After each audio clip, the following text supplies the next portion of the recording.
For the record, I was at the Indians Day Parade and under the Eiffel Tower, and they were both pretty exciting. Good evening, my name is Abby Pensner-Goldstein, a Shaker graduate, current Shaker resident, and teacher at the high school. My family could talk for hours about how wonderful Mr. Pattie is, showing how amazing he is with different types of students. 3 Pensner's musical careers blossomed on this stage under Mr. Pattie's direction. My older brother Josh, who graduated in 1996, wrote the following about Mr. Pattie for a college application almost 20 years ago. And Mrs. Pattie has asked me to share it with all of you. Josh now lives in New York City with his wife and 2 children, and I think I can safely say he has never been lacking in either self-confidence or leadership. But when it came to playing trumpet solos, he was a shrinking violet. This is his story. Bugler, sound taps. I took a deep breath and played. Surprisingly, my lips didn't fall off, and my trumpet didn't break. I played taps. It was Memorial Day, 1995.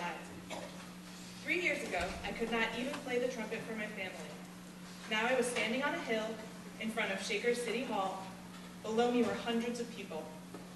I had weathered 6 long years of incredible anxiety about playing the trumpet in front of others.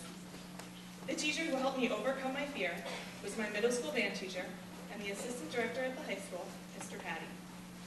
Let's face it, in 7th and 8th grade, one of my unconscious goals was to wreak havoc on the teacher. I talked during band practice and constantly bantered with Mr. Pattie. He became increasingly irritated with me, mostly because his first trumpet, I should have been more reliable and certainly more agreeable. I played my best though, and our band had an impressive sound. The hardest part for me was being able to play the solos. I simply could not do it. I could not pick up the trumpet and make sounds come out when playing by myself. I felt insecure and inadequate. Maybe those feelings caused me to be a troublemaker. Mr. Pattie encouraged me to try the solos.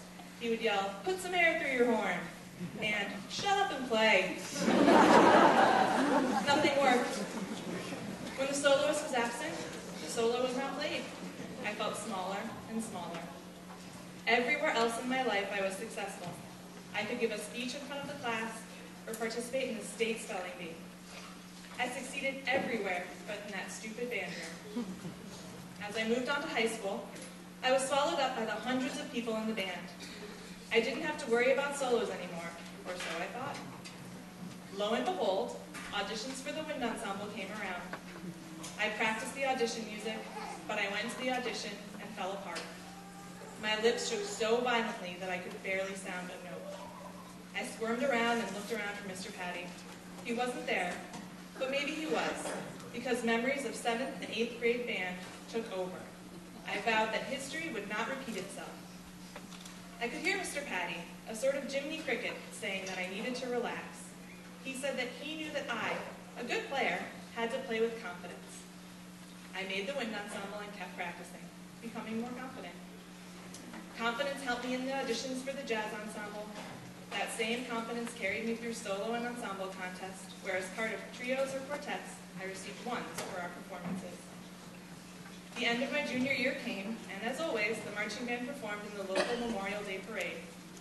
It's a tradition that a senior trumpet player sounds taps at the end of the ceremony. My fellow trumpets volunteered me to play. I practiced the notes over and over again in my room, outside with my trumpet teacher, and in band, trying to perfect my tone. The morning of the parade came, and my knees were shaking even before I got to the band room to pick up my instrument. I imagined Mr. Pattie walking towards me, and I instinctively started walking the other way. My mind heard him calling to me, and saying that he wanted to talk to me before I played. He said with a smile, "When the chaplain calls for you, just shut up and play." Mr. Pattie is able to draw wonderful music in the bands he conducts. He can relate well to kids. He has a good rapport with everyone. Whenever kids see him in the hall, there's always a loud, "Hey, Mr. Pattie," and he returns with a big smile and an as loud, "Hey, what?" He teaches us the fundamentals of music as well as good instrument playing habits. He is strict when needed, and he can be gentle and concerned at other times. The respect he enjoys in the band is impressive. He gets the best out of his students because we know that he puts all of his heart into the band. Mr. Pattie did not only teach me how to play the trumpet and appreciate music, he taught me to have confidence. Now as band vice president, I am comfortable being a leader in band. I am not afraid of messing up anymore. And if anyone sounds better, well, I guess someone has to be the next Dizzy Gillespie or Whitney Marsalis.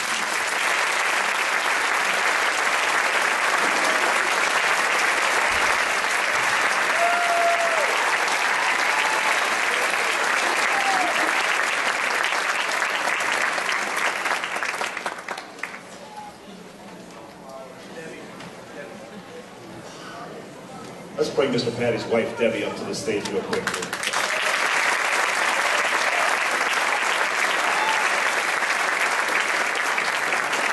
Well, on behalf of countless parents and countless students, Mr. Pattie, thank you so much for 41 years of dedication to this district.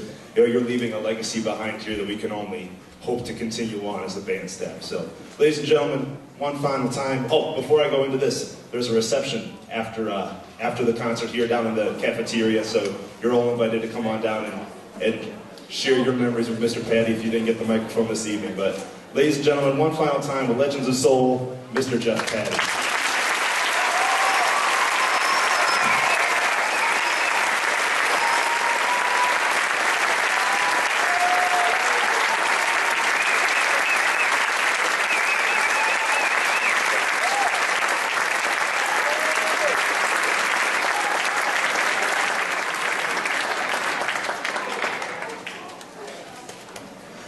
We have one last little gift. We have a nice little plaque that we'd like to present Mr. Pattie from the band boosters and the band staff. And personally, it's a sad year for me because you know, me and Mr. Pattie are been together for like 15 years. And that means we've had lunch every single day. Not much to say now after that. And so I will have to find a new lunch partner. But it's right. It is sad. But we'd like to present this gift, and with all our love from the band staff, band boosters, and I'm sure all of you, we'd like to wish Mr. Pattie well. Thank you.